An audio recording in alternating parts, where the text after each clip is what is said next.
اس سے بڑی امت کی بدقسمتی اور کیا ہو سکتی ہے؟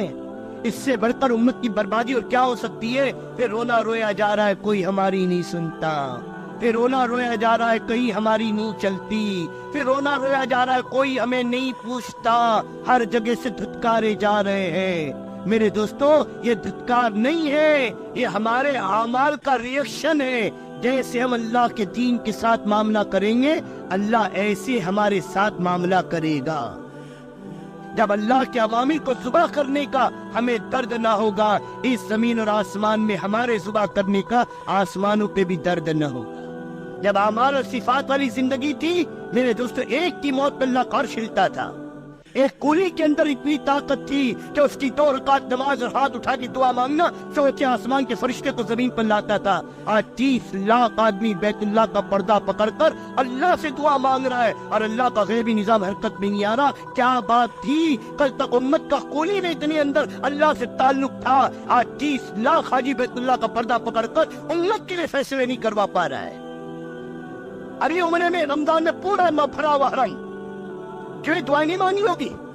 رویا نہیں ہوگا؟ مانے نہیں ہوں گے؟ کیوں اللہ کی نظر دی آ رہی؟ کیوں اللہ کا غیبی نظام حرکت نہیں آ رہا ہے؟ کہ فیشن اور شوق کی چیز بنی ہوئی ہے۔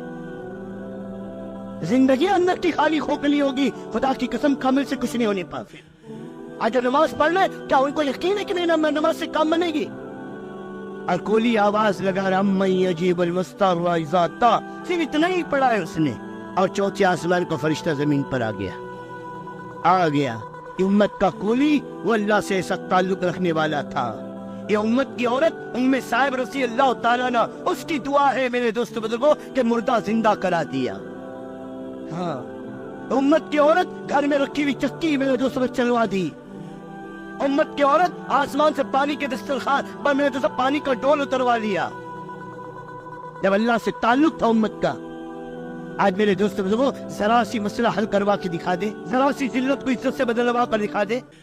جب اعمال سے امت کٹی ہے، اللہ سے تعلق ٹوٹا ہے، اندر کی مایا اجڑی ہے، سب کچھ کے ہوتے ہیں میرے دوست بزرگوں، آج کچھ قرآن سب سے زیادہ آج موجود، قرآن کی جتنی تفسیریں آج موجود ہیں، جتنا انٹرنیٹ پر، جتنا دنیا کے اندر نالج کے اعتبار سے آج جتنا دین ہے، خدا کی قسم اتنا دین کسی دور میں کبھی نہیں رہا۔ ہاں، جتنی مسجد آج، جتنے مدرسے آج، جتنی خانقاہیں آج، جتنی دینی کتاب آج، جتنا قرآن آج، جتنی فقہ کی کتاب آج تو ایک سیڑھی کے اندر پوری 7 کی کتابیں موجود ہیں، 6 کتاب حدیث کی ایک سیڑھی کے اندر، اتنا آج موجود۔ اور اس سے بڑھ کر المیہ کہ آج جتنی بے دینی، آج جتنی دین سے بیداری، آج جتنی دین سے غفلت، کہ رمضان کا مہینہ بھی مسلمان کے دل کو نرم نہ کر سکا، اور رمضان کا مہینہ بھی مسلمان کو اللہ کے سامنے نہ جھکا سکا۔ اس سے بھی بڑھ کر میرے دوستوں کوئی ظلمت ہو سکتی ہے، اس سے بھی بڑھ کر کوئی گراوٹ ہو سکتی ہے۔ اب اور کس چیز کا انتظار ہے؟ اتنے حالات دیکھنے کے باوجود، اتنی ذلتیں، شہر کے شہر برباد ہوئے، لاکھوں مسلمان برباد ہوا، لاکھوں مسلمان برباد ہو رہا ہے، پھر بھی آنکھ نہ کھلے، معمولی فساد، معمولی حالات، سوائے مسلمانوں کی خاک و خون کے اور مسلمانوں کی بربادیوں کا کچھ ہے؟ نہ جان محفوظ، نہ مال محفوظ، نہ عزت محفوظ۔ کیوں؟ آج مسلمان کے نہ گھر میں، نہ مسلمان کی 6 فٹ کے بدن پر آج اسلام محفوظ نہیں ہے۔ جب اسلام کا محافظ مسلمان تھا، اللہ محافظ مسلمان تھا۔ ایک حفاظت ہمارے ذمے ہے، ایک حفاظت رب کے ذمے ہے، اسلام کی حفاظت ہمارے ذمے ہے، اور میرے دوستوں مسلمان کی حفاظت اللہ کے ذمے۔ اسی کو کہا حضور صلی اللہ علیہ وسلم نے، عبداللہ تو اللہ کے عوامل کی حفاظت کر، اللہ کو اپنی حفاظت میں پائے گا۔ ان تنصروا اللہ ینصرکم، کہ تم میرے دین کی مدد کرو میں تمہاری مدد کروں گا۔ ایاک نعبد و ایاک نستعین، کہ تم میری بندگی کرو پھر مجھ سے مدد چاہو۔ میری مدد شرط کے ساتھ ہے، بغیر شرط کے مدد نہیں ہے۔ کھیت میں ہل چلاؤ، بیج ڈالو، اپنے بس کی محنت کرو، پھر کہو اے اللہ اب تیرے بس میں ہے کہ زمین کو پھاڑ کر غلہ نکال، نکاح کرو، تقاضے پورا کرو، پھر مجھ سے مدد مانگو کہ اللہ تیرے ہاتھ میں اولاد کا دینا اور اس عمل کی حفاظت کا کرنا۔ دکان پر محنت کرو، مال سجاؤ، تمہارے ذمے ہے، پھر گراہک کا لانا اور تمہارے مقدر کی روزی کا پہنچانا میرے ذمے ہے۔ تو دنیا کی لائن سے تو سارے اسباب کا یقین ہے، لیکن اللہ کی مدد ان سب کے دروازے کھولنے کے لیے یہ امت کو اتنا بھی میرے دوست شعور نہیں ہے کہ امت اپنے اللہ سے توبہ کرے، اپنی گندی زندگی سے توبہ کرے اور اطاعت بندگی والی زندگی کو اپنائے۔ اللہ قرآن میں فرماتا ہے 14ویں پارے کے اندر، جو مرد اور عورت جنہوں نے اپنی زندگی کے اندر ایمان اور اعمال صالح کو داخل کیا، اللہ فرماتا ہے انہیں حیات طیبہ پاکیزہ زندگی دیں گے۔ قیامت تک کا اللہ کا وعدہ ہے ایمان اور اعمال صالح والی زندگی پر حیات طیبہ، برکت والی، رحمت والی، راحت والی، عزت والی، الفت محبت والی زندگی کے دینے کا۔ اور دوسری جگہ قرآن میں لگا فرما رہا ہے جو جان بوجھ کر ہمارے ذکر سے اعراض کرے گا، اور مفسرین نے لکھا ہے ذکر سے مراد اللہ کے دین سے اعراض کرے گا، اللہ کی اطاعت اور بندگی سے اعراض کرے گا، اللہ دو عذاب دے گا، ایک دنیا میں اور ایک آخرت میں۔ دنیا میں کیا عذاب دے گا؟ اللہ فرماتے ہیں اس کی معیشت کو تنگ کریں گے، تنگ۔ اور معیشت کا تنگ ہونا کیا ہے؟ ڈینلوپ کے گدے ہوں گے، اے سی کے کمرے ہوں گے، لیکن بستر پر جانوروں کی طرح کروٹیں بدل رہا ہوگا، سکون نصیب نہیں ہوگا۔ معیشت کا تنگ ہونا کیا ہے؟ بڑی بڑی دکانیں، بڑے بڑے شاپنگ مال، بڑے بڑے کارخانے، فیکٹریاں ہوں گے، لیکن میرے دوست بزرگوں دلوں پہ کے اندر میرے دوست بزرگوں نقصان کا خوف لگا ہوگا، ہر وقت دکان کی فکروں میں پڑا ہوا ہوگا، کبھی نوکروں کی خوشامد اور کبھی چیزوں کی خوشامد، اسی میں زندگی گزر رہی ہوگی۔ یہ زندگیوں کا تنگ ہونا۔ اولاد ہوگی اولاد، لیکن سانپ اور بچھو سے زیادہ اپنی اولاد خطرناک نظر آئے گی، باپ اس کی تمنا کرے گا کاش اس سے سانپ اور بچھو ہوتی، بچپن میں مر جاتے تو اچھا تھا، ایسی اولاد نہ ہوتی۔ یہ ہے زندگیوں کا تنگ ہونا۔ بیوی ہوگی بیوی، لیکن بیوی میرے دوست بزرگوں مصیبت اور بوجھ نظر آئے گی، یہ ہے زندگیوں کا تنگ ہونا۔ آج سینے پہ ہاتھ رکھ کر دیکھ لے دوستو، وہ کروڑ پتی ہے لیکن اندر اللہ نے بیماریاں ڈال دی، زندگیاں تنگ ہیں میرے دوست بزرگوں، چائے میں بھی شکر نصیب نہیں ہے، نوکر تک کے مرغیاں کھا رہے، اللہ نے زندگیاں تنگ کر دی میرے دوست بزرگوں، ابلی ہوئی سبزی کا پانی پی کر جی رہے۔ بار بار سے معیشت کا تنگ ہونا، معیشت تنگ ہے کیا؟ معیشت تنگ کبھی دھندے میں کوئی نقصان آئے گا؟ ارے زندگیاں اللہ تنگ کرے گا دوستو، زندگیاں تنگ کرے گا، اور پھر آخرت میں اللہ اندھا اٹھائے گا، اندھا، ہاں اندھا اٹھائے گا، اور وہ بندہ حسرت سے کہے گا کہ اللہ میں اندھا کیوں اٹھایا گیا؟ میں تو دنیا میں آنکھ والا تھا۔ اللہ کہیں گے تو نے دنیا میں میری نشانیوں کے باوجود مجھے بھلا دیا، مجھے رب ماننے کے باوجود مجھ کو بھلا دیا، میری نشانیاں دیکھ کر بھی مجھے یاد نہ کیا، میری بندگی نہ کی، میری اطاعت نہ کی، میرے پاس میری طرف نہیں دوڑا، آج میں نے تجھ کو تیرے نفس پر بھلا دیا، بھلا دیا۔ دوستو یہ بربادی اپنے ہاتھوں کی ہے، اپنے ہاتھوں کی۔ ببل کے کانٹے بونے والے کو گھیو نہیں ملا کرتے، بے دینی کی زندگی گزارنے والے کو عزتیں نہیں ملا کرتی، بے دینی کی زندگی گزارنے والے کو چین و سکون نہیں ملا کرتا، منمانی جینے والے کو میرے دوست بزرگوں راحت و الفتیں نہیں ملا کرتی۔ ہاں یہ باہر کا نظام نہیں، گھروں کا نظام اللہ برباد کرتا ہے، گھروں کا نظام، گھروں کا نظام۔ اولاد اپنے ہاتھوں سے کمائیاں کوڑا رہی ہے، اور باپ خون کیا صورت ہے اپنی کمائیاں کوڑتا ہوا دیکھ کر، کہہ نہیں سکتا کچھ۔ جب زندگیاں تنگ ہوتی ہے تو ہماری بیوی دوسروں کے آغوش میں اور ہماری بیوی ذلتوں کی زندگیاں گزار رہی ہوگی، جب میرے دوست ہم عفیف نہیں رہیں گے اور جب ہم نافرمان بنیں گے۔ دوستو اپنے اوپر رحم کرو، اپنے اوپر رحم۔ بے دینی ظلم ہے، ظلم، بے دینی بغاوت ہے، بغاوت، بے دینی اللہ کا عذاب ہے، عذاب، اور بے دینی آگ ہے، آگ۔ آج بتاؤ کون سا ایسا گھر ہے جو بے دینی کی آگ سے خالی ہو؟ کون سا گھر ہے جس کی چھتوں پہ لگے ہوئے ایریل اللہ سے بغاوت کا اعلان نہ کر رہے ہو؟ کہ اللہ تیرا کوئی خوف نہیں، ڈر نہیں، ہم نہیں جانتے، ہمیں نہیں معلوم ہے کوئی ڈر تجھ کا۔ فرمایا جو گناہ چھپ کر ہوتا ہے اللہ توبہ کی بھی توفیق دیتا ہے، جو گناہ کھلم کھلا کر کے ہوتا ہے اللہ بربادی کے سوا کچھ نہیں ہوتا۔ ہاں یہ بربادیاں لاتی ہے، یہ رحمتیں نہیں لائے گی۔ جس قوم میں زنا کی کثرت ہوگی نت نئی بیماریاں پیدا ہوگی، کبھی ڈینگو کا رونا، کبھی میرے دوست چکن کا رونا، اور کبھی کس کا رونا۔ کون سی بیماری ہے میرے دوستو جس کا علاج ہو پا رہا ہے؟ اور کون سی فحش و بدکاری ہے جو امت میں نہیں ہے؟ حیا کہاں چلی گئی؟ گھروں کا پردہ کہاں چلا گیا؟ ہماری بچیوں کی زندگیوں کے اندر خسر کے دوپٹے کہاں چلے گئے؟ ہماری نوجوانوں کی زندگی کی بربادی کا کون ذمہ دار ہے؟ انہیں کس نے دشمنوں کی زندگیاں سکھائی ہے؟ انہیں کس نے دشمنوں کی چال سکھائی ہے؟ ان کو کس نے عورت اور مرد کے فرق سے آزاد کر دیا ہے؟ شریعت نے تو عورت کی اتباع کرنا حرام کیا ہے مرد کے ذمے،